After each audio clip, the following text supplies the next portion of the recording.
Yeah, just beautiful. It's beautiful. I have to keep it on for the class. If there's people online.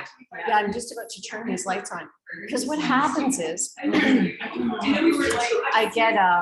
get backlit and I'm so dark you can't see. So that's why I had to have all these installed. So I'm just going to wait to see if there's people online. And then, yeah, because I can normally understand practice.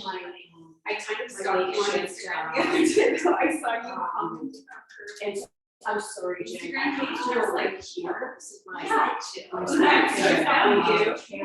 So this is a hybrid class, and I just didn't have it set up before you parked. And so I put the camera here, and then everybody comes online. Yeah, so all the classes are hybrid, and it's kind of neat. Like it's really personal. People just let me know if they if they're coming on. Good morning, Richard. Good morning. So we've got 4 minutes, 3, and as you're, the light's on the inside, Jess. Yeah, on the left. What am I going to say? Making like, let's talk about Jessica. Yeah, how do we do yoga? Like a party.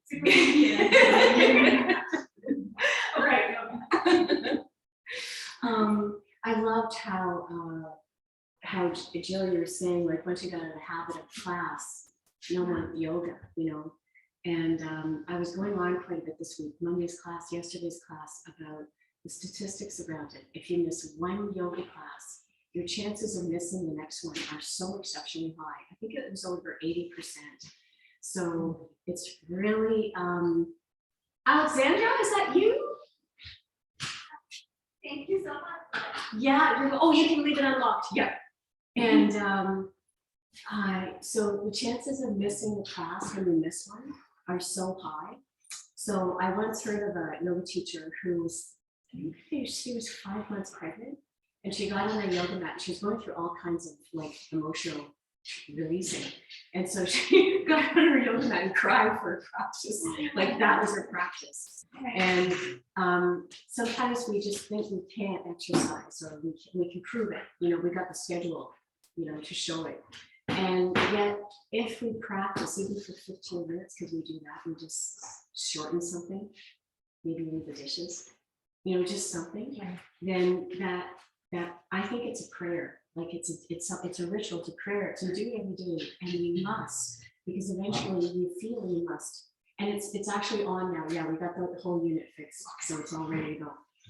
And so the capacity to know that you'll pray every day, that you'll do your ritual every day, changes you, and you end up like Jessica. You end up having this shift that now it's a way that you live, eat, think, and you don't think about it anymore because it's what you do. Can I ask something about that? Please. So like, say on a day, there's been days where I'm like, I'm not into yoga, I feel crummy or whatever, but like, I want to come in the, just to have done it. Yeah. Like on those days, could I just go and be at the back of the class and just say, Celeste, I'll do what I'm going to do, but I'd rather just come, even if I don't follow everything. I Or love does that throw you off? Like, is that, you know what? do you know what I mean? I used to preach a lot about that. Because I also don't want to come and be disruptive. Like, because sometimes I thought that, and then it's like, I don't want to come and like throw off the whole like routine, like the class. Oh, but I might not be into everything. Yeah, Jill, that's such a good inquiry. It's the best one of all. Good morning, Virginia. We're just talking about the ability to stay with yoga or exercise. And I know, Richard, you don't miss. Like and I really pay homage to you, because spin classes are like murder, and it's incredible that you keep up, the resilience. And it's wild how people will say, wow, you do yoga every day, Jen, that's so disciplined. And what do you think when people say that, like you're so disciplined? Well, it was a discipline for a while, but then just like you shared, now it's like I have to, like Yeah. my practice, it's like, it's what I do. Yeah. But it was a discipline at the beginning to get to Yeah. that. Yeah. I think it's really helpful to know that. Like at the beginning, it's a discipline because you need to schedule like office hours, or you know, you make sure you have the food on hand that you need to eat, and then you can follow through. And then it does become a mechanism. It's a way that you operate, and there's no negotiation. So you just work everything else around it. So Jill, in answer to your question, if it was a day where you woke up and you're like, so not gonna go to yoga, like you just can't do it. Could you come to the back of the class and kind of hide, so to speak, and just do what you feel like? I highly recommend that. And I must tell you about Sybil. There was a woman, Sybil, that was in forever ago. I studied with Esther Myers, and and she was one of our first most successful yoga studios in Toronto, if not Ontario. And Esther Myers, there was a woman in her class named Sybil, who I'm going to say was 50.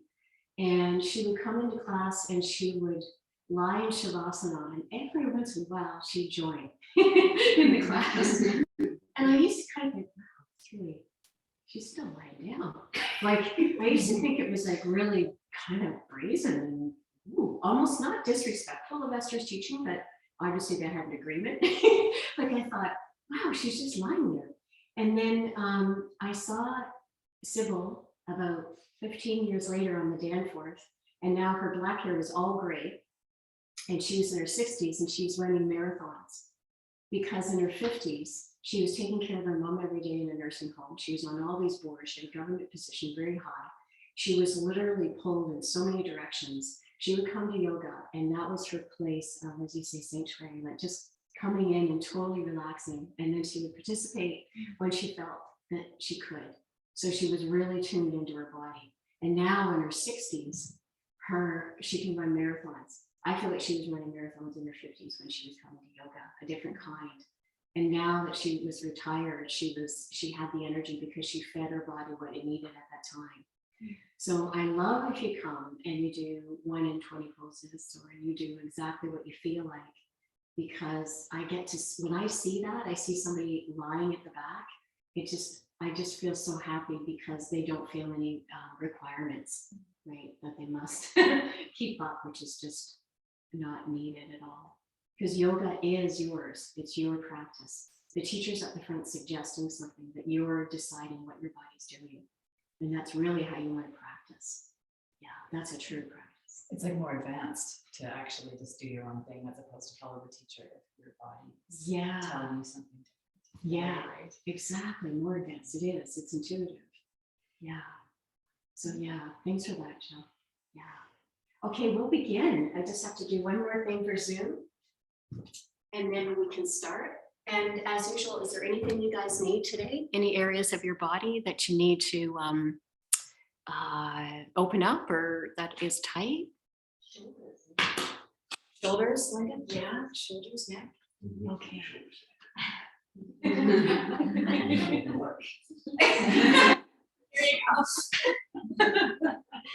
Solved. That's a really good one. Yeah, that is. Yeah, okay, well, we'll start. We can start right at the front of your mat, and we'll start with the feet together. So you can have the balls of the feet together, the heels apart, and the shoulder blades back. Good. And Linda, is it Alexandra? Alexandra, if you want to join us, you can grab a mat and you can join in at any moment or not, whatever you like. Yeah, or you can even pull up a mat and sit on a bolster. So make yourself really comfortable. Okay. Thank you. Okay, so here we are. We're going to start at the front, rolling the shoulder blades back, and extend the hands down and reach up from the crown of the head. So you feel a real rise. And as the shoulders slide down, you feel the rise coming from the center, right below the belly button. From there up, you're ascending and lifting. And then from the belly button area down, you're grounding in through the feet. So going down and rising up. And then press again the shoulder blades down so the neck is long lengthened. Come into the awareness of your breathing. And we'll take the hands right to the heart center. And we'll begin with the sun salutation. So work at your own pace. Let's breathe in, bring the arms up overhead, bring the palms together, gazing up. Exhale, fold forward, bend right out over the legs. Breathe in, come halfway up, touch. Exhale, fold forward, plant the hands, jump or step the legs back to plank, stay in plank for a moment. Have the heels really reach back, the inner thighs moving to the ceiling.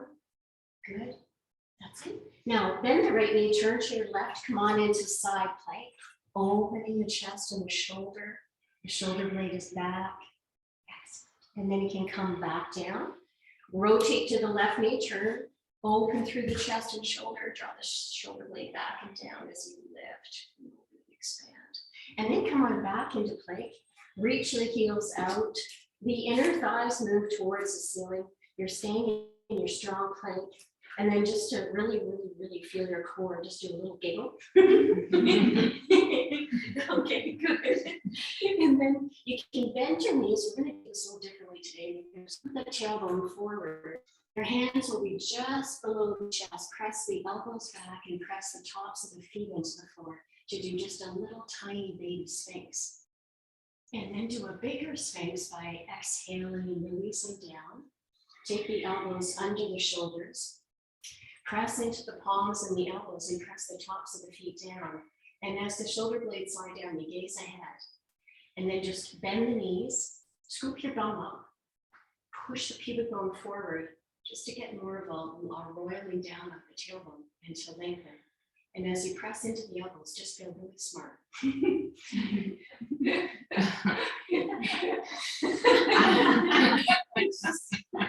Just do it. Because you came to yoga.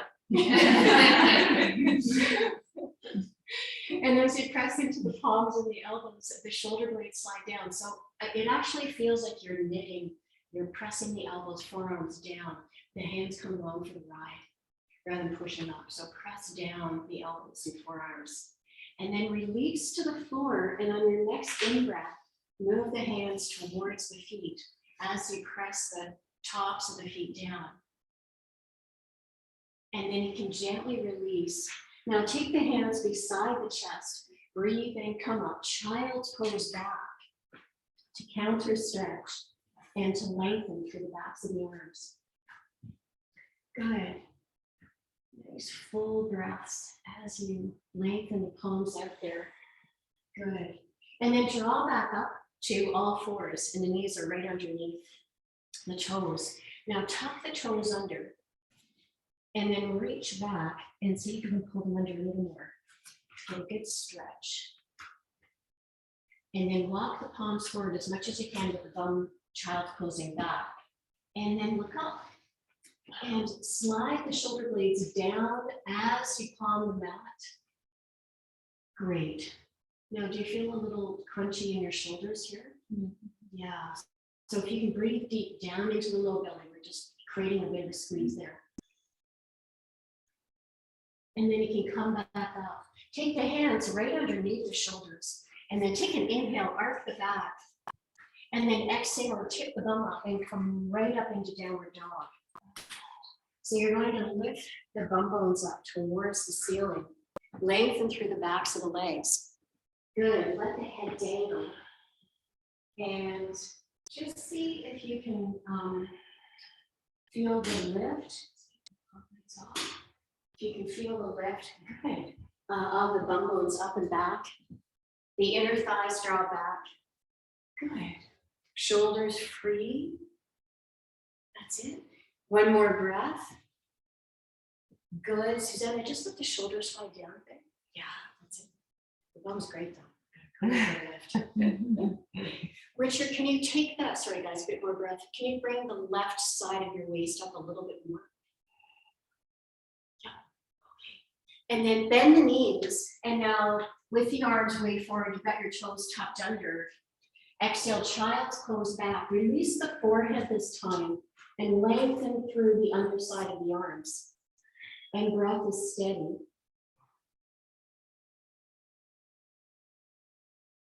pulling in through the core.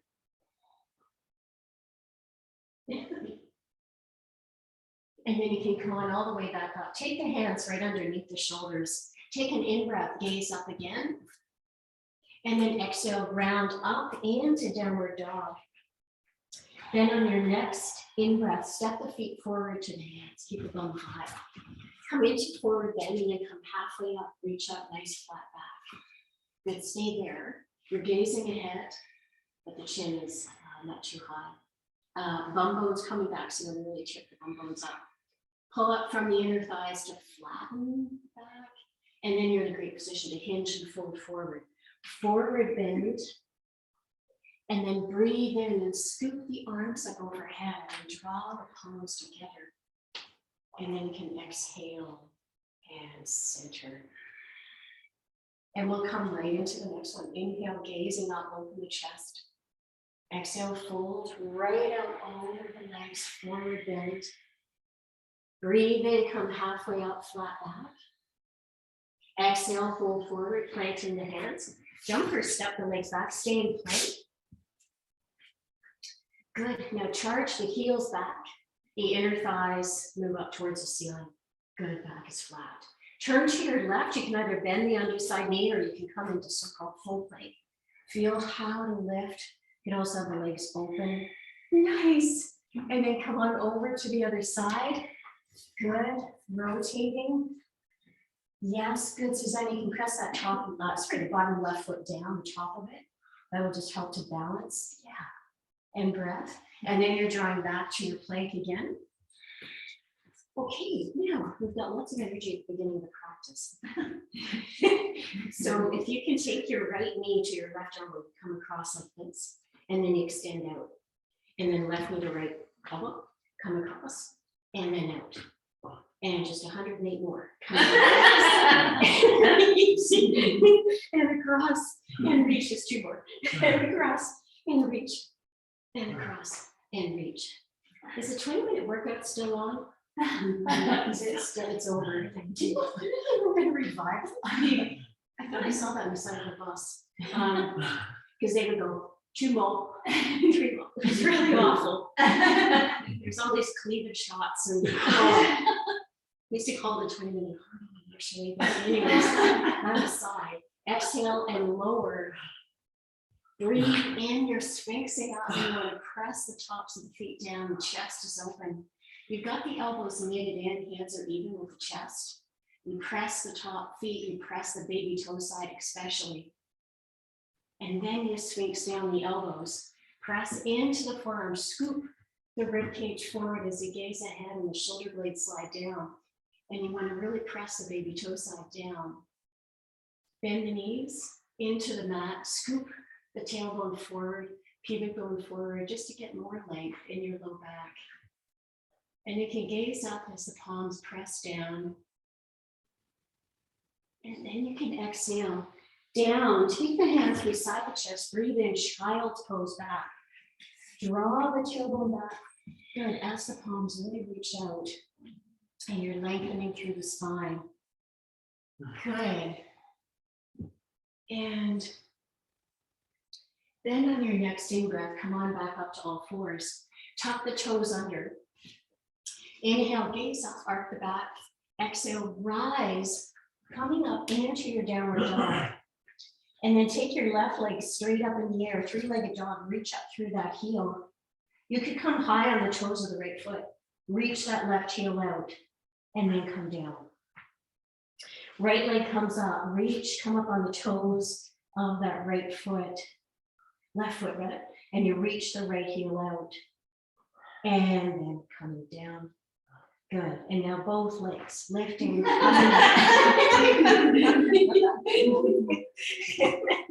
Just gaze up. Come up onto the toes. Jump or step the feet to the hands. Come on, halfway up. Reach out, flatten. Exhale, fold forward. Breathe in. Scoop the arms up, bring the palms together. And then exhale the hands to center. Okay, lovely. Right into the next one. Breath in, gaze up. Exhale, fold, reach right out from the crown of the head, forward bend. Breathe in, come halfway up, flat back. Exhale, fold forward. Plant the hands, continue, jump or step the legs back, rotating to your left for side plank, finding the best version. Opening through the chest and the ribcage, beautiful. And then rotate back to your plank and to the other side. Let the breathing be the mechanism. Perfect, Susanna. Pressing.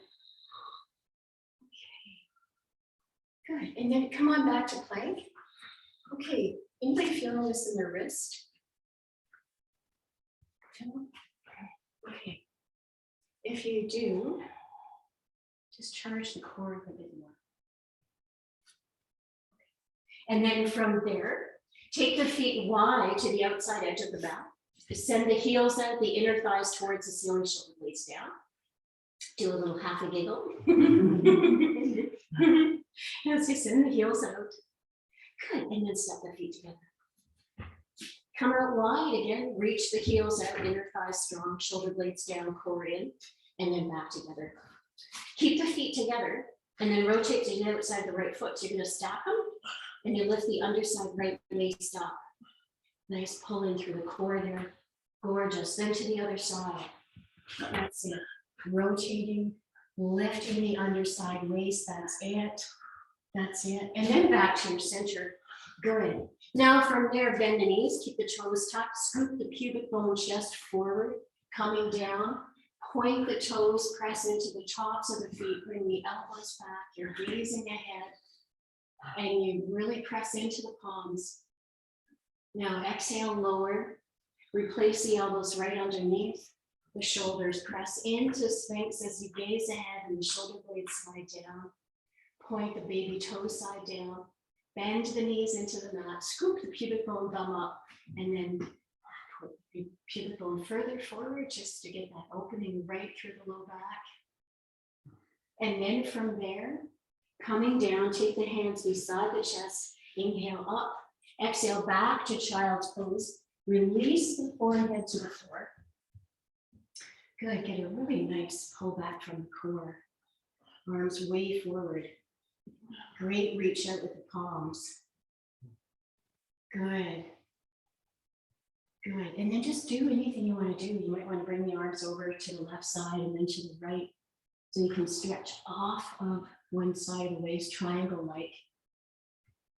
Take a good minute to move in any way that feels so good, to lengthen your low back and your side waist. Good. Coming into the spirit of practice, feeling into how your body wants to breathe and move.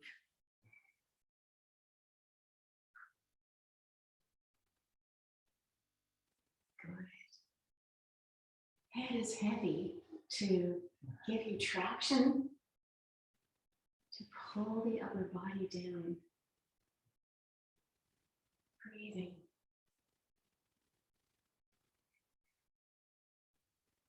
And 2 more breaths to finish your child's pose.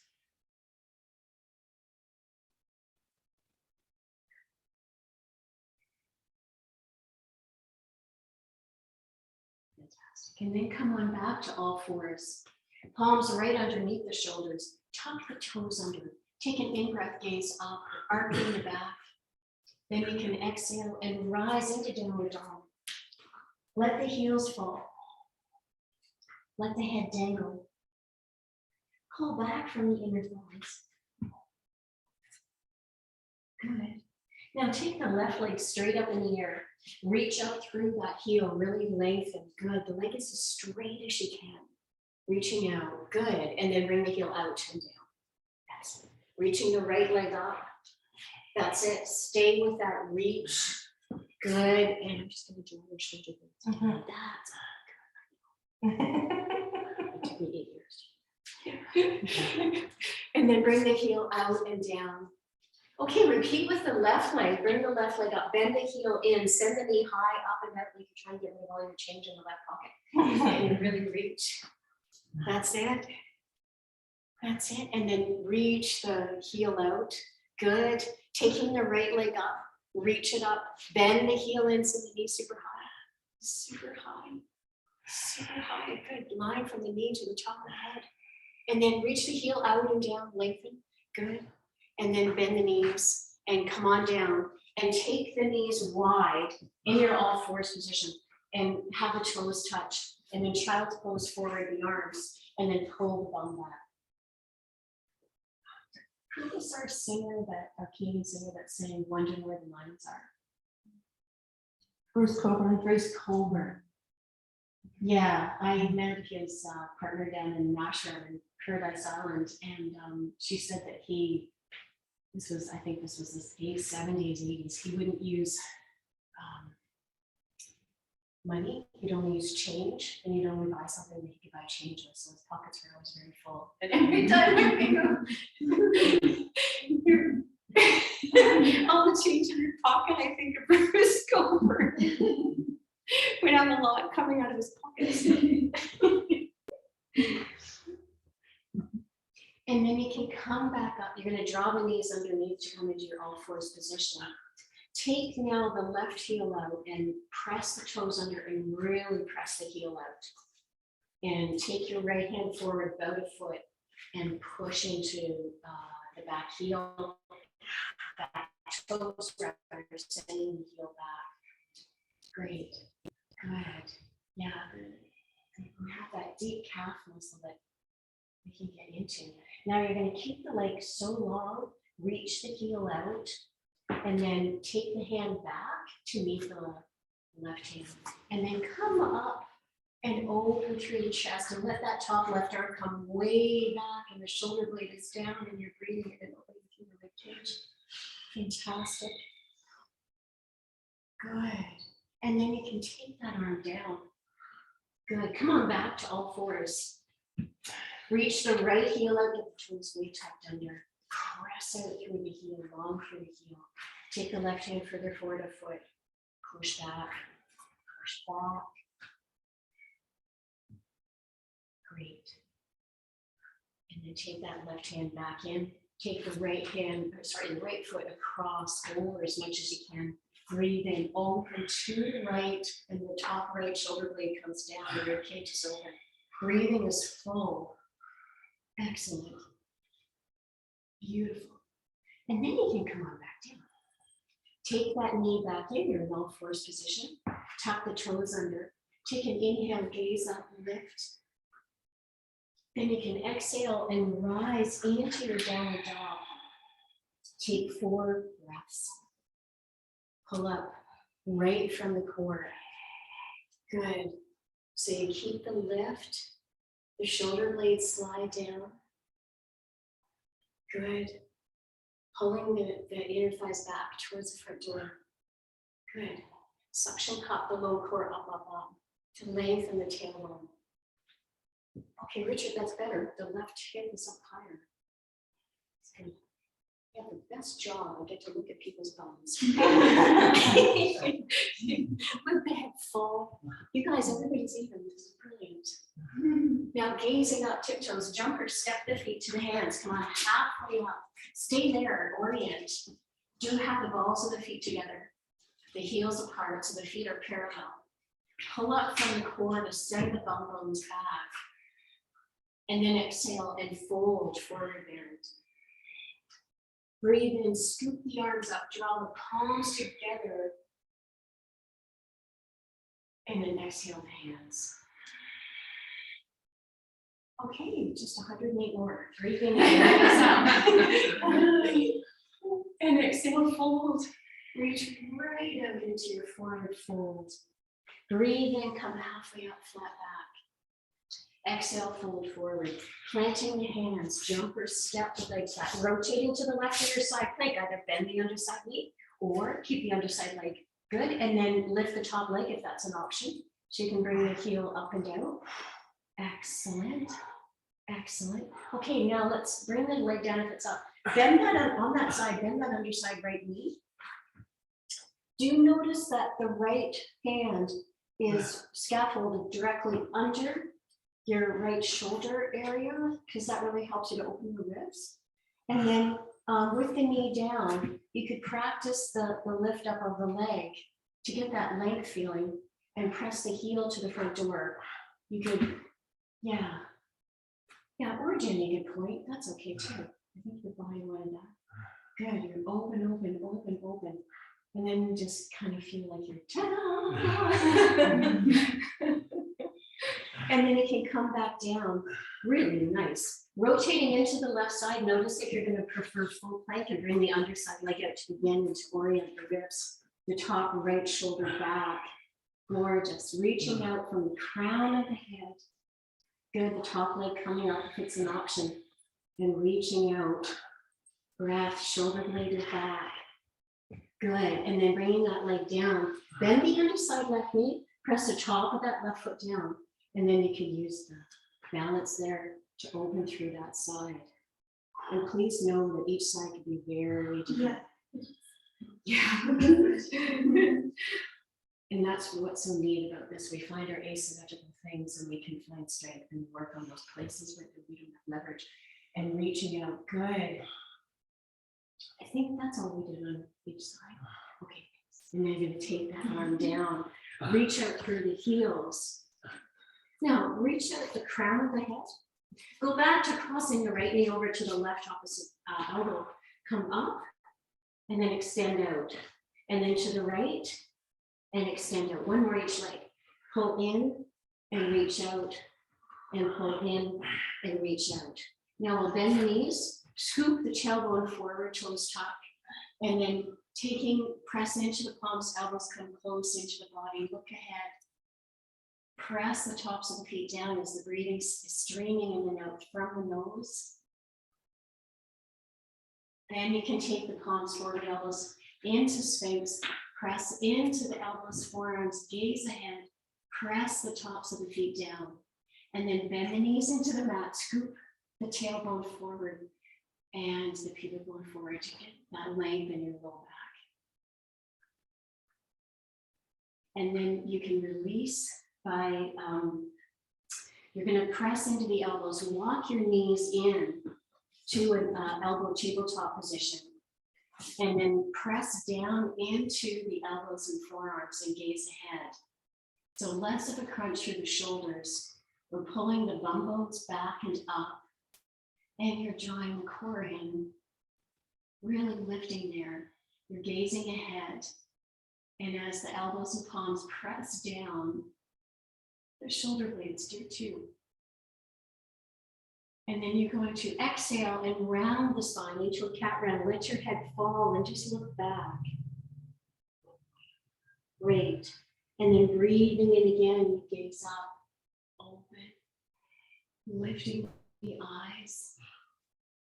And then you can exhale, round the spine. Beautiful. Breathe in, gaze up. And exhale, round. Great. Now we're going to come back into child's pose with the arms to the side. You can release your forearms, your forehead to the floor, your forearms come forward onto the mat. And you do a really nice stretch here.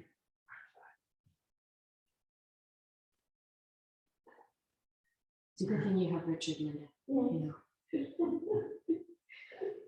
And feel that space in between the shoulder blades. Okay. Good.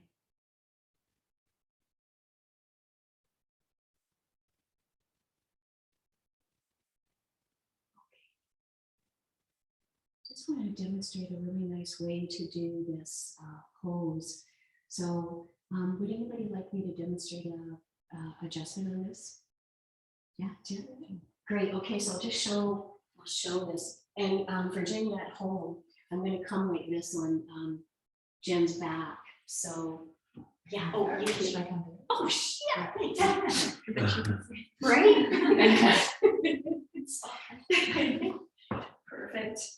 So I really like this because I get to do a pose while you're doing a pose. So if you come into your child's pose and you can do the one with the arms to the side. Perfect. So I get to do a downward dog, and I take my hands, I bend from my hips, come forward onto either side of Jen's back, and you're still so good. And press into the palms, downward dog back, I'm using the whole palm, not the fingertips, so it's not spiky. And I'm pressing on each side of the back muscles instead of on the vertebrae bones. And I'm pressing them down, and we call it an elephant walk in Thai massage. So you're just shifting your weight, not like you're doing CPR where you have it hands even, and you're pressing the tailbone back. And then the ultimate is my favorite, because I don't think you can crunch somebody more, is to get on them and do a double scoop. So you come on each side of their low back. Sometimes it's really slippery. I tried to do this on Linda once, and she has such a little low back, I couldn't do it. And I know it seems funny, but it's just kind of a big squish. I didn't even warn you, Jen. Are you okay? Okay. And then you slide off, which is kind of neat. And you're always on each side of the vertebrae, so you're never on the vertebrae. And that helps to draw the tailbone down. And I've had somebody that, like a big man, do it on me, and it's okay. It actually really squishes out hip flexor tension as well. So how did that feel? Like, just amazing. You want to demonstrate it again?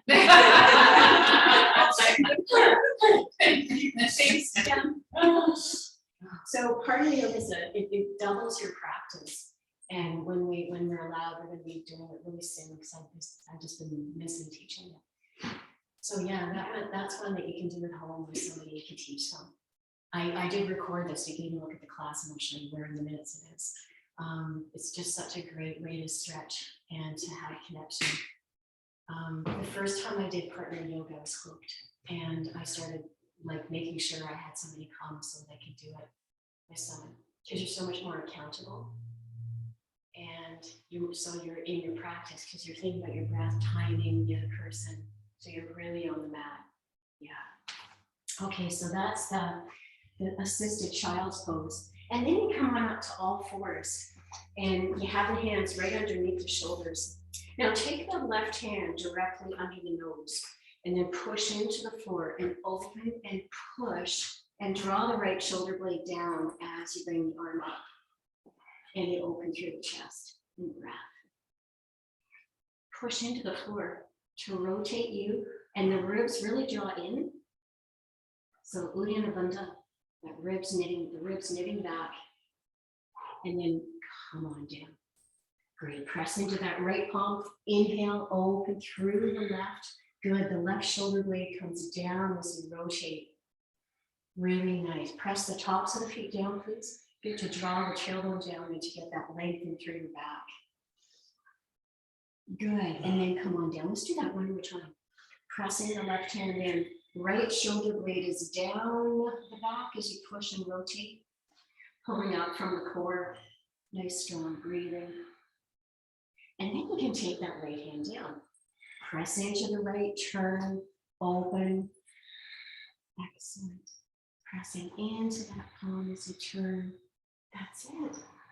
That's it. Yep. And then you can come on back down. Hands are right underneath the shoulders. Tuck the toes under. Take an inhale, gaze ahead. And then you exhale, rise and pull up from the bum bones as you lift the bum bones high and let your head fall. And you can turn your head gently from side to side to get more leg in through the back of the neck, to pull the inner thighs back, to stay with that concentrated pull above the core. One more breath in downward dog. Great. Now gazing up, come up onto the tiptoes, gaze past the hands. Inhale and step the feet forward to the hands. Come on, halfway up. And then exhale, fold forward. Stay down there and walk your hands forward about a foot from your feet. And then step your feet back about a foot. You're going to be in a short downward dog. And we're going to do a turn to the left and come into warrior 3 by taking, I think it's called that, and you're taking that left leg out. I need to show you with my hand down. I'm wondering if you can turn to your left and have that left leg come up. I find this pose so challenging. The way Jill's doing it is great too, and I'm happy to fetch you a block. So you're turning to the left, excellent. And you reach that left heel out, yeah. And just use the person beside you to support you or the wall or whatever's there, I'm just kidding. And keep that heel reaching out. And good, good, good. Can you feel how you're lengthening the heel to the front door? So you have that sense of length from your center. Really, this is all about that line, reaching out from your center. And then you can come back down. Okay, good. Let's bend onto the knees and sit for a moment. Okay, comments? How did that feel to open to one side? It's kind of neat. I like to get long and reaching. Did anybody, was it impossible? I can do it. It wasn't impossible, it was challenging. It was I wasn't fully opening and it's cramping here. I think Yeah, a block. I need a block would be assistance, great. yeah. Yes, a block would be great. Here you go.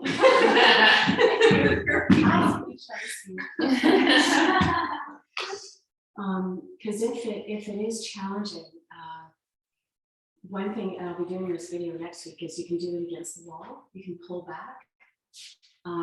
I remember the first time I tried to do this, and I was in a workshop, and it was a younger teacher, and those guys are strict. And he kept pushing my hip back until I hit my head against a beam because he kept pushing it back.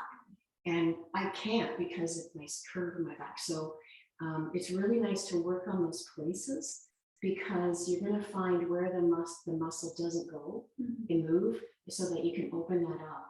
And then you can imagine that creates alignment somewhere else with the patella or kneecap or something. Yeah. So if you can find the poses where you kind of go, oh, I got my full attention, I can't do this. And then breathe and then find the little places that open because now you're going to be doing neuroplasticity. You're going to start to find some places that can create more space and you'll leave differently. You might even feel it on your first step down the stairs under here.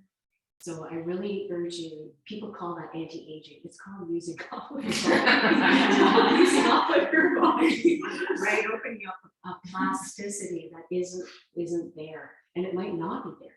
You know, you might not have that ability. But that's memorable. So as you come back up, I want to repeat that side. As you come back up onto the right hand, just find, so for me, my body often doesn't feel like I can. I'll usually keep the hand here and then just stay down. If I gaze up, I lose it. So I find if I do that, and as you can see, I'm cheating, I'm not right under the shoulder because I need a wider base. So that's an option too, is keep that wider base and just keep on breathing open to find what happens. And then you can see I get congestion, so that's where some of it is. So we're finding where there's the congestion in the body. So let's try that again. Come on back up onto the right side. And so that's we're supposed to like open up to the side. Like our hips are Yeah, to the that's side. right. Thank you. Yeah, so you are facing through the side body. Okay. Yeah.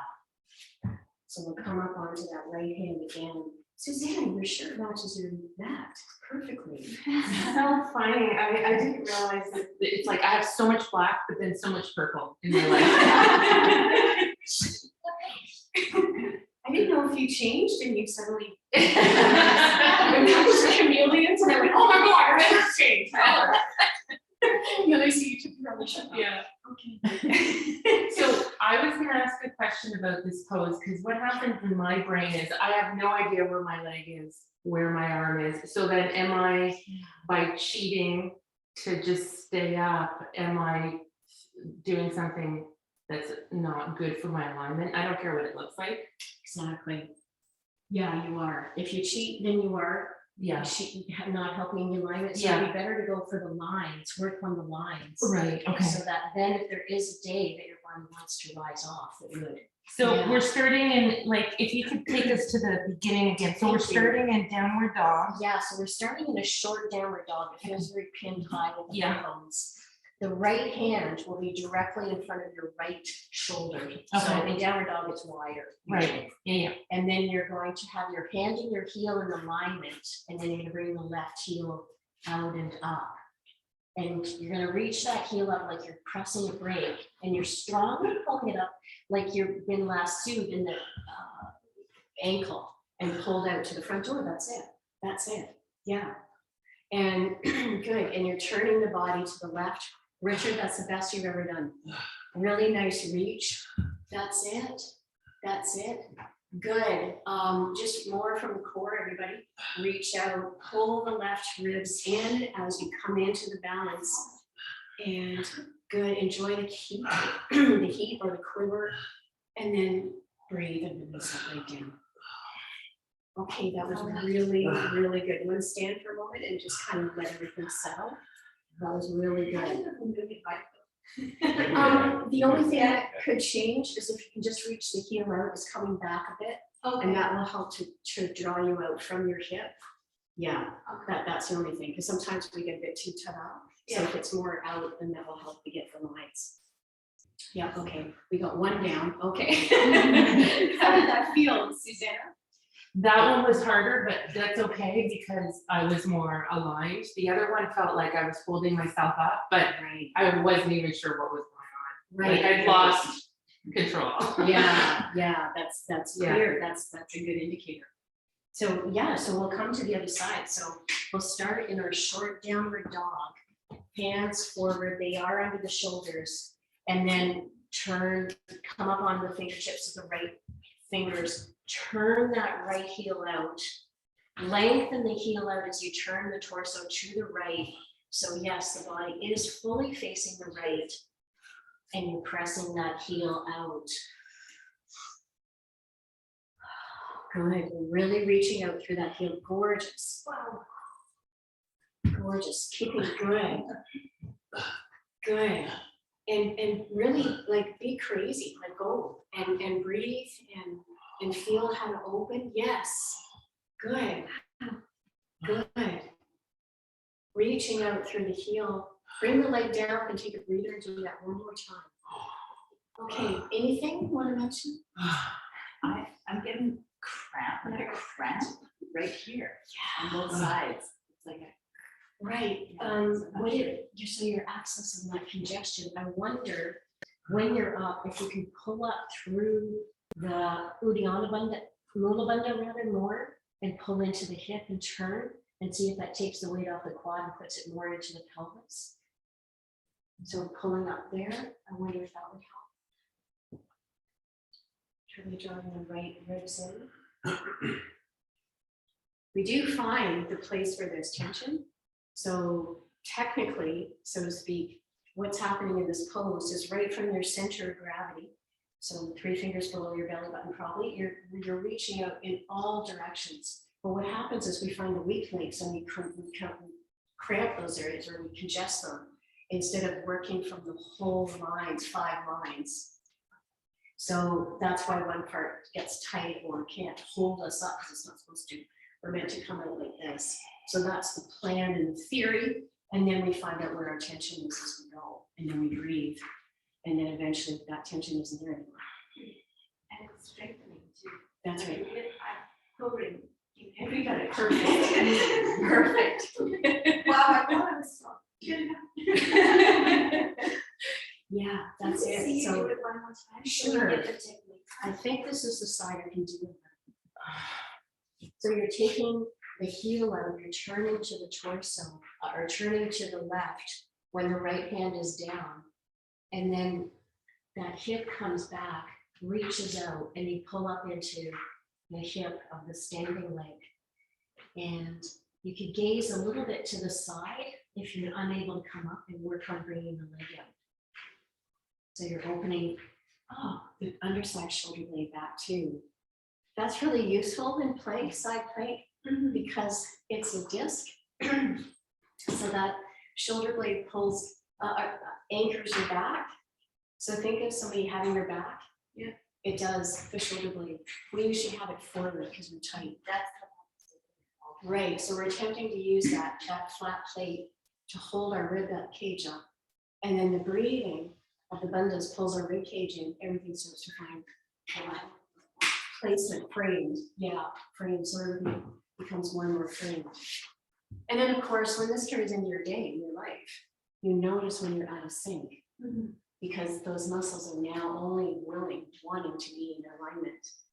And that's what's so pretty about it. You just don't want to get tight. So you move differently. So yeah, let's try that side again and just see how it feels to take you got the right hand down, Julie? Or the left hand? Thank you.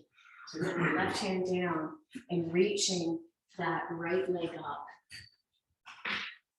And you're opening through the side of the body as you get that heel reaching up and out. Good. Energetically extending out. And feeling the core. Good. Really draw in. Fantastic. Breathing. Breathing. Good, good. Good. Good. Breath. And then release and take the leg down. Okay, that was great. Come on up to standing. And then before you can change your mind, take your right leg up. And do a counter strong stretch. Now, there's the option to take the heel to the number 4 stretch, where you would bend forward from your waist, or you would stay here, or you can come up here anywhere and come to the wall, thumb the wall, tip from your hip, and work on folding forward. Or you can also do if you're a half lotuser and that's the only way you feel the hip open, then you can come into your bound forward, and then you come down and fold from there. So I'm just here to watch and help. So finding your good, your fold, good. And the bum does sit back and you keep pulling.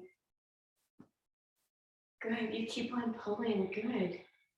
The waist back, the right leg is up, so the right waist comes back. Good. Do you teach like this one? Oh, yeah. I've been practicing it so bad. Oh, that's very good. That's really good. I forget what it's called. Trees. Jen, do you know what that was called? Crow, when you go. That's crow. Yeah. That's crow, right. That's awesome. Is it this? Oh, yeah, yes, and yes, Ooh. yes, and you can lift. Yeah.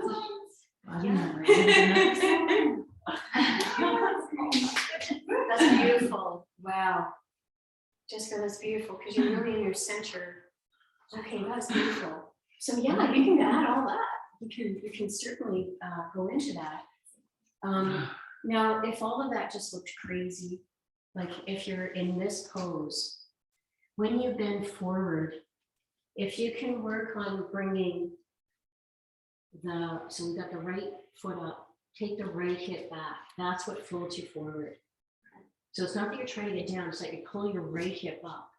And I was talking about how you guys had an even downward dog, both hips were up. You're working on breathing that right hip up to fold. And that's what starts to bring the body into equilibrium and more balance.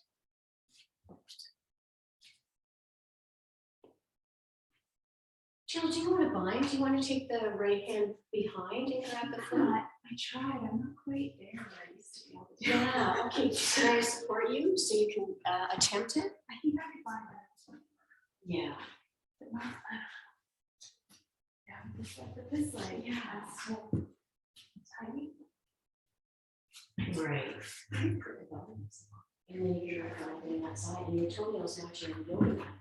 That's really nice. Now, Celeste, I used to be able to do this seamlessly, and now again, I'm not in my body a lot of the time, so I don't even remember what it is that I'll need to work on to get down. Do you know what I mean? Bundles, it's the bundles. Okay. So as you're coming forward, I would use the wall, Okay. and then what you can do. So you were right leg. This area wants to activate, so I would really pull in here, reach out for the crown. So by bumping the wall, it's like you downward dog out, Right. bump heights, and then you'll get more length in through the low back. Yeah, that's a good question. Yeah, I've had a couple of, like, I had a bike accident and then another really bad fall, so I've stopped kind of trusting, Yeah. and I'm Yeah. working on that again. And so That's a really good point, Susanna. That takes us back to your question at the beginning, Jill, like when you don't feel it coming. When we have bike accidents or a fall, we can prove that it's not a good idea at all. Like there's this little thing that creates a speed bump or takes away from our willingness. And moving past something that hurts is really not something your brain will ever think to do. My point being, I said to my mom on Tuesday, we were doing exercises, and I said, Mom, do you know that place where it's pain and it's like, it's really helping? And it's like, oh, this is so hard. Yeah. This is so hard. And oh, you know, the bad pain. And I said, much of the time, it's the, oh my gosh, pain. And the brain will say right away, contract. And that's why yoga is superior to stretching, because when you breathe, you actually cancel the contraction. So we talk a lot about glial cells now, neuroplasticity in the brain. In the muscles, it's a muscle spindle. It's the same kind of idea, and it's a little nucleus in the middle of the muscle spindle, and it will pull everything in when you go, ouch. But if you go, oh boy, okay, all right, and the muscle spindle will allow the opening. So we're actually, you could say we're tricking the brain, but actually we're creating vagal tone. We're creating the capacity to pull up the relaxation response. So if it hurts, but there's nothing wrong, it just hurts to do it because I'm stretching past what I think I can do. Change the brain into breathing, and then the thought of restriction is gone, and whatever's there occurs. And that's magical, unforgettable. And then you realize, wow, it's only my thought that stopped me. It's not accurate to ability. And that's really refreshing. Did you do both sides? I don't think so. Because I just want to tell a story about that, but I want you to keep going. I want you to stay. I had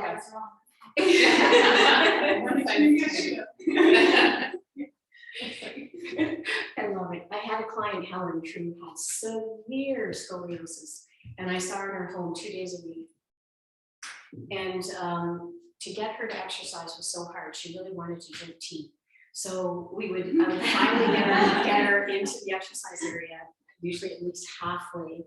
She usually wanted to go for a cigarette. And finally, we would get exercise. I mean, one day after, I'm not sure, I'm going to say 3 years, I don't know. At the door, she said to me, Celeste, how do you do that? What's that balance pose in yoga? And I said, oh, stork stand. And I went like this. Now, the day before, I had gone over on my ankle and I technically sprained it, and I limped in. It was really hard to drive my standard car and get to her place. I limped in, but as soon as Helen asked me that, and I didn't talk about the fact that my ankle was swollen and I couldn't stand on it because I was focused on her. As soon as she asked me that, I was so connected to the need. I was like, oh, like this. And I said, yeah. And then I finished. I said, I'll see you next week. And I turned and I walked up to the car. And I went, wait a second, I think I demonstrated on that foot. And that felt like the second time I've done yoga in my life, because I was totally in consciousness or love, connecting to Helen's request. And that's yoga. So I'm not saying that you ignore inflation. Inflation.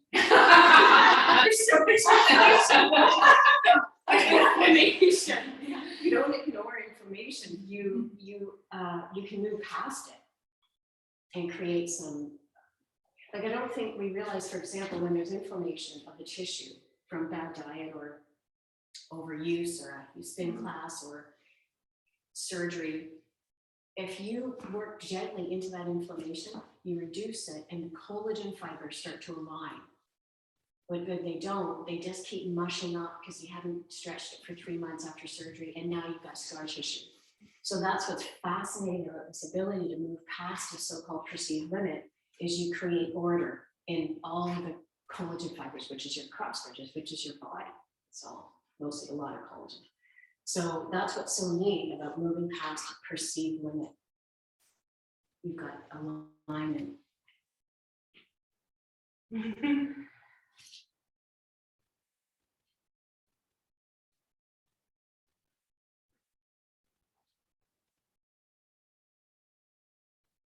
Beautiful.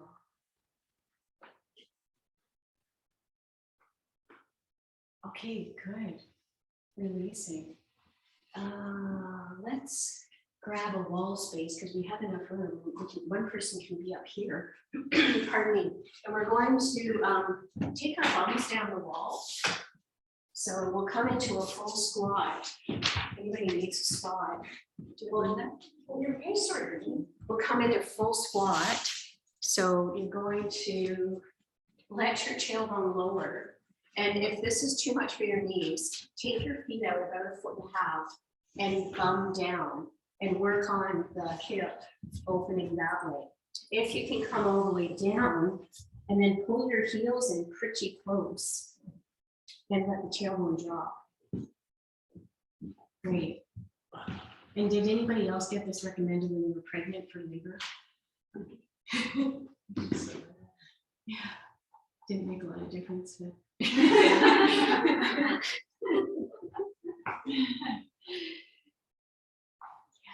that's good.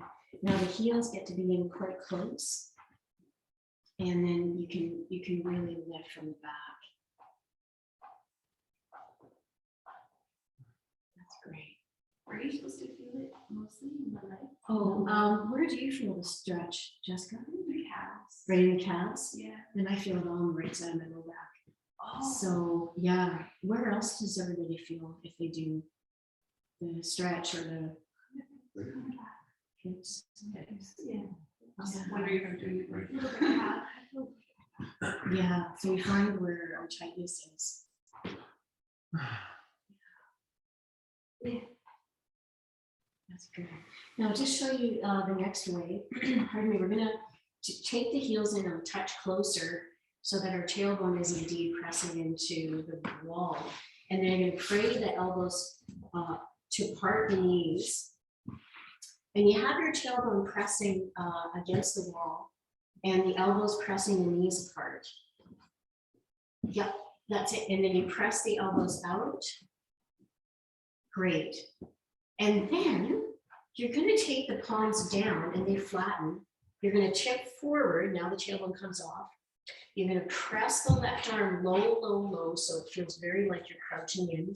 And then you press that arm and you turn to the right and you gaze up slightly. The chin will still be in as you rise and lift and gaze to the right. That's it. That's it. Breathing fully, breathing fully. Tailbone drops, even though you're turning and turning and turning and breathing. My sister Gay was here one day and she was on the right side of the room and we were spinal twisting and I said, gaze to the right. And Nancy says, gaze to the right. And now every time I say gaze to the right, I think of my sister. And then you can take that right arm down. Now get back into your prayer to center and just feel maybe how much the tailbone gets to open, perhaps more on one side. Good. What did you guys notice on that movement? For me, it was quite a nice release on the shoulder. On the shoulder. Okay. Yeah, the Achilles sometimes have to stay, the heels have to stay off to accommodate the Achilles. And then we're seeing if you can take the right elbow in tighter, press into that right hand, bring the left arm up, push into that right elbow to turn and open. Good. And of course, you can be on the balls of the feet as Jill is. That's often needed for the Achilles or the calf. Good, good. That's it. That's it. Sorry about that, Linda. That's good. And then you can take that hand down. Good. Pray for a moment again. Just let your tailbone drop and you can press the elbows right into the insides of the knees. Good. And then the balance, to come up into, pardon me, the elbows low and come into, and is this called crow too? I think so. Yeah, thanks, that's right. And you press the knees into the backs of the bent arms. So you've got your inside knees pressing onto the backs and where your triceps are. You gaze up, you think you look down, but that will follow you forward often. And then you see if you press the knees onto the backs of the arms, is there a connection? And if there is, you might tip and let the weight travel through your palms into the floor. Keep the elbows bent so you have a platform Otherwise, there's nowhere to be. Good. So what are, I used to be able to do it, but now what are the baby steps when we're just like looking for comfort? Thank you. Feeling the head lift, feeling the squeeze Yeah, of the knees into the backs of the arms. And then you start to feel like a piece, one piece. yeah. And then you could I would get a crash pillow actually.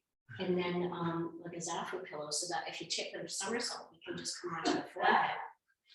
And that's a great way to practice. And I would come on the wall too. I think that's how I started. Can I see? That's a good idea. I think I used to do at home, I would do this Oh. until I got good. That's brilliant. Yeah, and then Smart. Yeah. That's a You great. taught me that. Oh, did I? Sorry, Mike. Good. Okay, that's cool. How did you do that again, Jessica? Just get your bum against the wall and then get your arms under your knees. And then maybe you can just Oh, one foot against at a the time. wall, right. So climb up. Oh, that's great. Oh, that's great. Yeah, there you go. Oh, yeah. Oh, that's good. Virginia has to see this, so I had to show her. She's probably dizzy now. And then your arms, will start to vibrate and you'll eventually get stronger at that. Vibration is neuroplasticity. If you look at, we are going to know a lot about neuroplasticity as we keep aging. People are going to keep emphasizing, and yoga is neuroplasticity. Like if you're in a pose and there's some quiver, and then in 2 months there's no quiver, a whole bunch of neurons got fired up. And so now there's more muscle. Sorry for that. On that pose, I find a lot of the weight in the wrist. How do you distribute that? Yeah, to take the weight off the wrist, we often hold up because we're used to push up exercise. Yeah. So this is actually about becoming really connected with the backs of the arms. So now I am isolated apart. You press the backs of the arms into the insides of the knees. Now there's no weight on, there's just from the heel of my hand. So that when I lift, it's all about the pressure of like dropping the weight of my inner legs to my backs of my arms. I'm not holding up. Right. So it's all dropping through my palms into the floor. This part isn't holding up, it's going through your hands. I used to get in trouble for that because I'd always say, where's the weight to my yoga teacher? She goes, Celeste, it goes into the ground. Because I was a bodybuilder, so where's the weight? It's like, it's down there. Give it to the earth. So if you can do that, you're not holding up and getting tight, and then there's more connection of your whole body as a unit. Yeah. Okay, really good. And then you can come down onto your backs and come right into happy baby. And just Yeah. then the knees to the outside. And really nice work. Balanced work creates an inner order in the brain. Oh my God, my spine feels like it's 15,000 years old.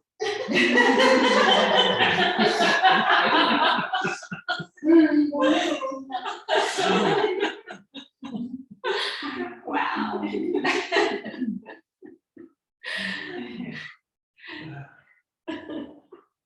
I don't know what to say. You got it. Ancient wisdom. It's fine.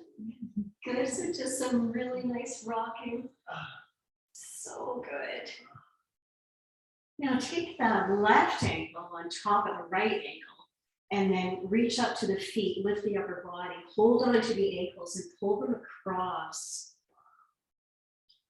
Now I'll just give a little treat for Thai massage. This is something I do in Thai massage. I pull people's ankles across and then lift them up. And you just can't get a better sacral stretch that I can feel. It's really neat. So once you get super crossed over as much as you can, notice if you can let the upper body down and bend the elbows to the outside. That's it, Jen. And then you'll be able to pull the ankles further. Yeah. Great. And then switching sides. Taking the other ankle on top, go into crossing over strongly.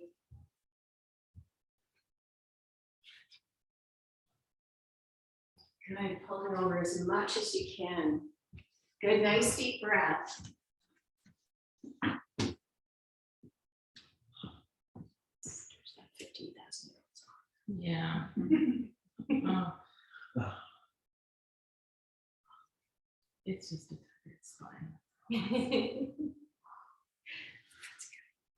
Okay, release the legs and come on all the way down. Now, just come into Shavasana. So we are going to take a little half time. So the cheerleaders come out and have a little read. So as I go into story time, you take the time to let your body go and to feel all the effects of the poses. And then we'll come back. So continuing to read from A Velocity of Being, Letters to a Young Reader. A Velocity of Being is a collection of letters, one-page letters, that Maria Popova, extraordinary writer, collected for young people to hear a letter about why they love to read. And again, this is a collection from all kinds of people like Yo-Yo Ma, influencer Amanda Palmer, Ursula Le Guin. She got her before she left the planet. Just a beautiful collection of one-page letters.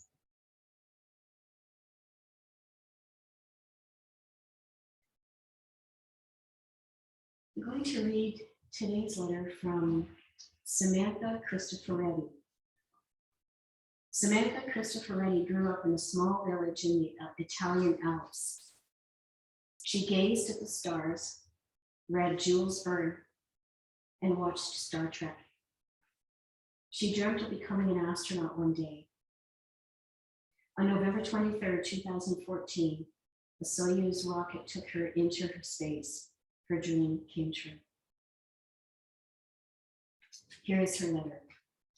Dear young reader, you can always count on a book to bring you joy, except the badly written ones, of course. But you'll easily learn to stay away from those, like sour milk or rotten fruit. The good ones, the ones you will lose yourself in, will bring you immense pleasure. I said lose yourself, but maybe it's more about finding yourself. Books will give meaning and words to your experience. They will offer a name for what you sense and feel. They will make you feel connected to human beings across space and time. Books will make you laugh and cry. They will make you think and wonder. And they will let you share in the universal human experience by letting you live many lives vicariously. They will prepare you to gracefully live your own. Be bold and playful in your reading. Fight ancient wars with the Greek heroes. Travel to China with Marco Polo. Climb a ladder to the moon. Journey a flower as a bee. Journey to the center of the earth. Watch the Big Bang happen, and then wake up in a flower as a bee. Be a thief on the run from the police, or a starship captain leading her crew to distant worlds. Fly across eons in the time required to read a page, or make an hour last an entire book. Feel love and hate, joy and fear, pride and remorse, suffering and rage. You know, as a child, I often read when I wasn't supposed to, during a boring lesson in school, under the bed covers, when I should have been sleeping. We used to always, luckily my dad had arthritis in his knees and we could hear him coming upstairs and we put our flashlights in. There was a sense of complicity between me and the book, knowing that every read page had been a little conquest. And there was an inevitable solitude about reading, but never loneliness.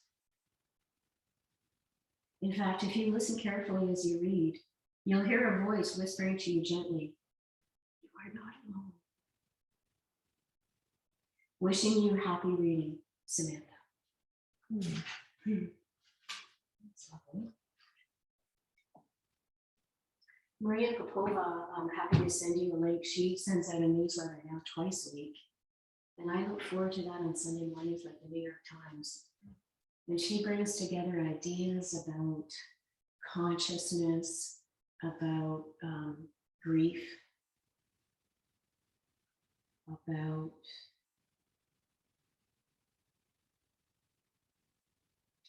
she goes back into archives of readers and teachers, hundreds of years, and sometimes includes modern influencers, so to speak. And this week, as I had a student reaching out who's grieving immensely the loss of his wife and still just doesn't feel the ability to come to the studio, I've been finding myself thinking about C.S. Lewis's book, An Ode to Grief, when he lost his wife. So I sent that to him, which I included in the book I wrote. And Maria Popova didn't open up her newsletter, and she had some quotes from C.S. Lewis.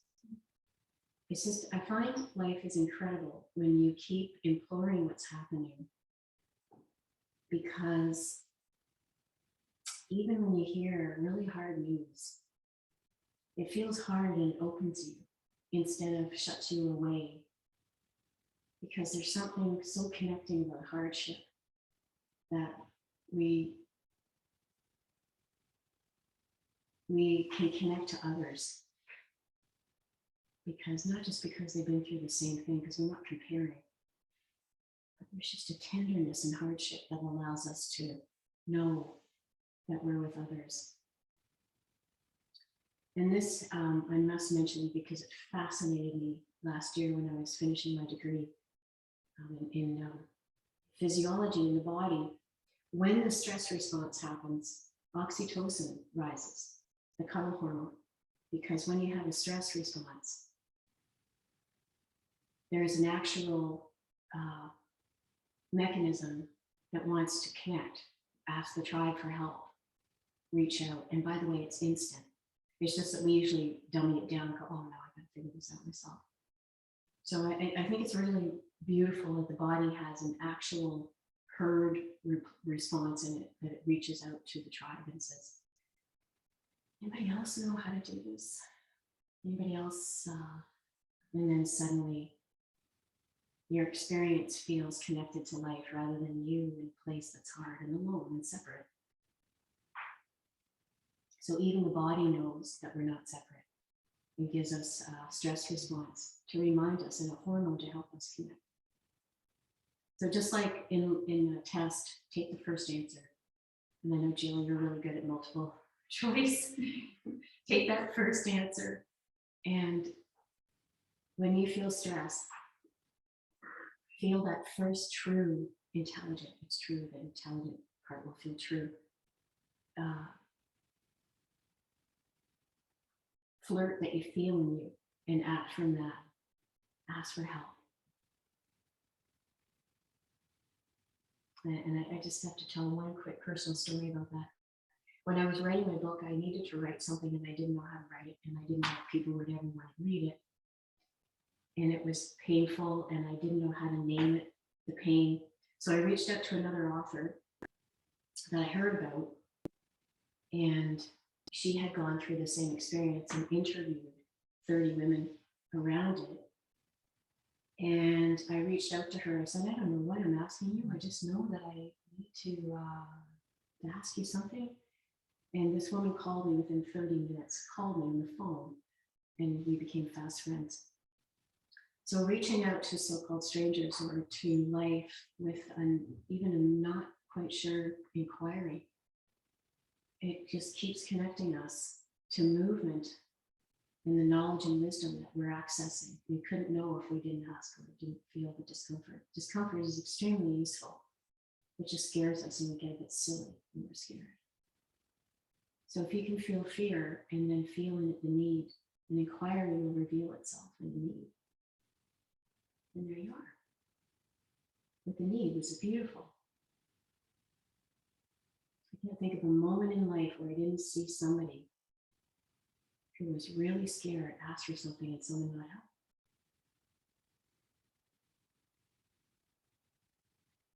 So as you lie, take in a really nice deep breath.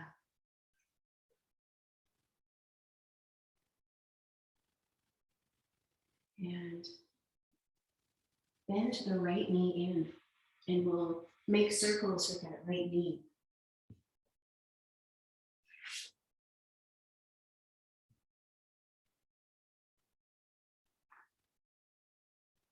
You can pull the knee in really far.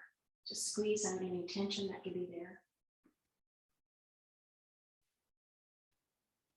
And then bring the right leg down.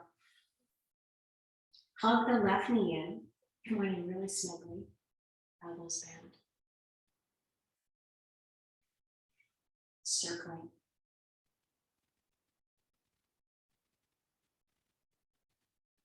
And again, you might really squeeze the thigh in to get the tension out of the body.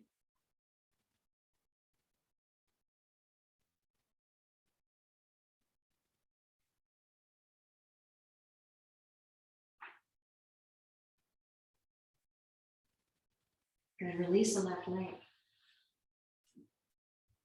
Now bend both knees and bring the heels up in the air. Come into a gentle bum down plow position that the feet reach towards the front door. The toes pull back. And you lengthen into your low back. And if the bum comes high, if you get your tailbone off the floor, then you can come into more stretch into the higher low back and maybe even the higher low back. Keep the heels reaching out. Keep doing any little movement you need to do to get the body to keep, like the vertebrae to keep falling back. It's really good to be a wiggler. Great, and the heels super reach out. Good. And then from there, you can take the legs up into shoulder stand, if you're shoulder standing. If you're going to modify, feel free to keep the legs in the air and just reaching the heels to the ceiling. I'm also here to help if you want to come into a plow or a shoulder stand and you want a bit of a lift to the bum. Sometimes you need a bit of momentum. Good, have the knees together in your length. Beautiful.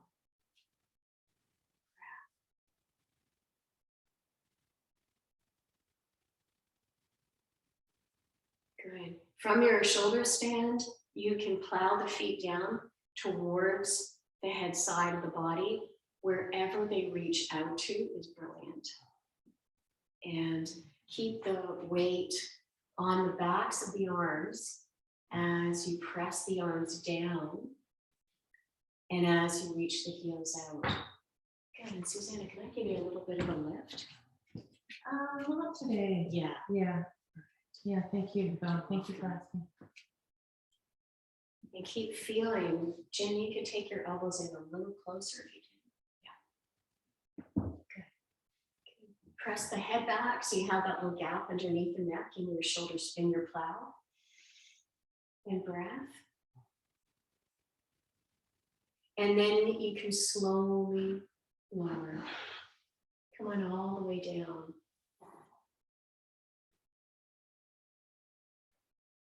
Good, and release into the floor. And then you can draw the knees into the chest one more time. Feel free to draw the knees in wide. And do a little roll side to side. Excellent. Good, and breathing.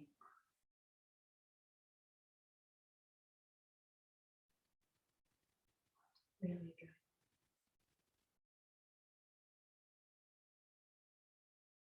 Really good. And then you can release the legs and come on all the way down. Good. Now, as we come into Shavasana, just feel, pardon me, your whole body release into the floor. And just notice if there's any way your body can let go more. Feels super smart. For taking this time to be in your body. Feel the entire back of your body release into the floor.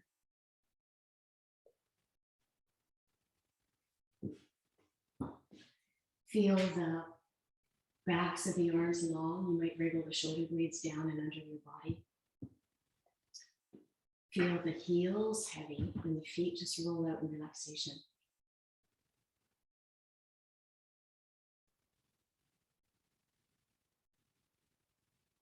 And today, as I leave you in silence, just feel the entire back of the body soften and puddle down into the floor.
And end with awareness on, when you're breathing, taking a fuller breath.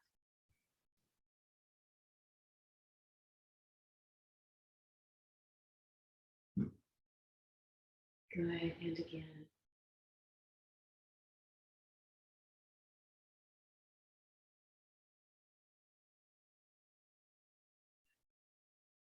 And then begin to move snake-like on the floor in any way you wish.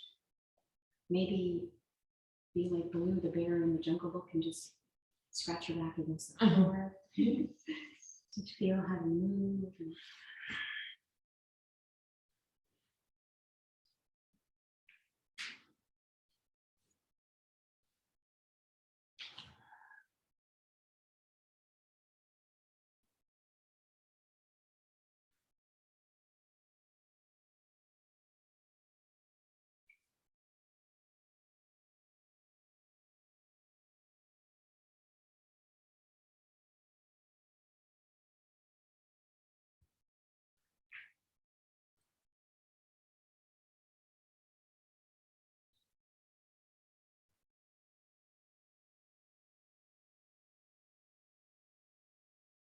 And you can finish with a couple more breaths to complete your final movements.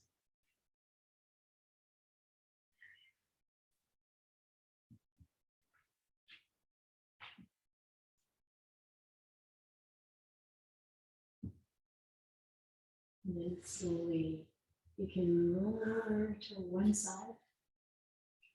Draw right up to seated position. Just taking a moment to sit and face this beautiful day. Come into any comfortable tall back position.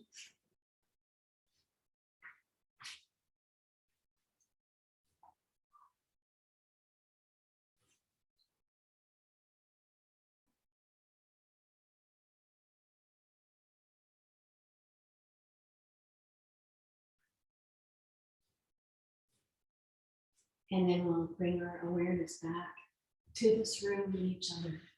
And now in namaste. Namaste. Lovely. Thank you so much. Thanks. I just have one announcement before you go. Thanks for being here. That was really fun.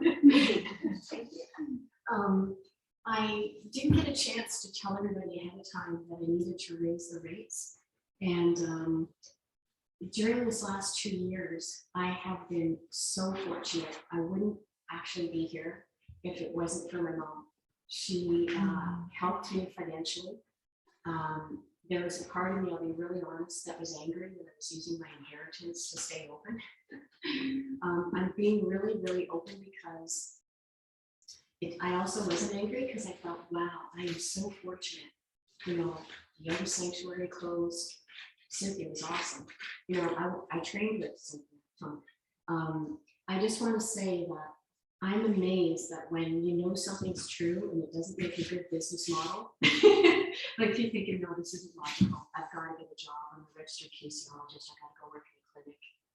And it was just like, no, I couldn't. Like I couldn't. And I think what's happened in the last 2 years is we've been so fulfilled with fear that it's been hard to think for ourselves. And so I was so fortunate that my mom had no thoughts about, no, you know, I have this money, you can take it now. And it allowed me to stay open. And then I had to get real about, you know, what I had to charge for small classes. But I just think it's so neat when you ask big questions and say, okay, you know, do I close and get a job? And like not one part of you can feel any truth in it. And you know the answer, the truth, but it doesn't make business sense. Yeah. But it doesn't matter because every time you do what you love, it makes sense. So I guess I wanted to just elaborate that capacity to know something and it makes no sense. And you can't tell anybody because they'll talk you out of it maybe, except for the real people, so to speak. And to just keep listening to what you know inside. So that's my nice way of telling you I raised the rates.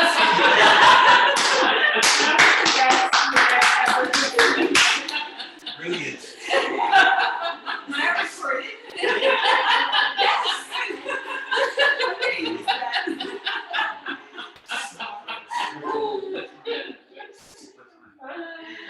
So thank you for being here.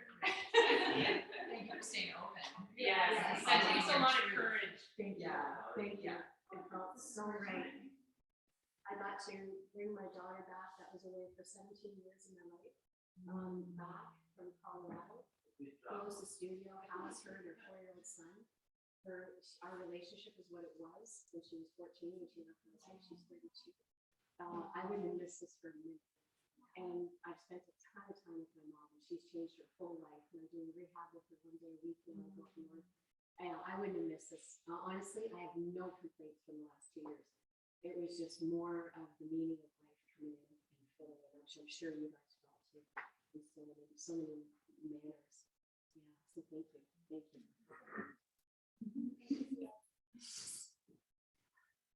Thanks, Virginia. Thanks for being here. Thank you. Welcome.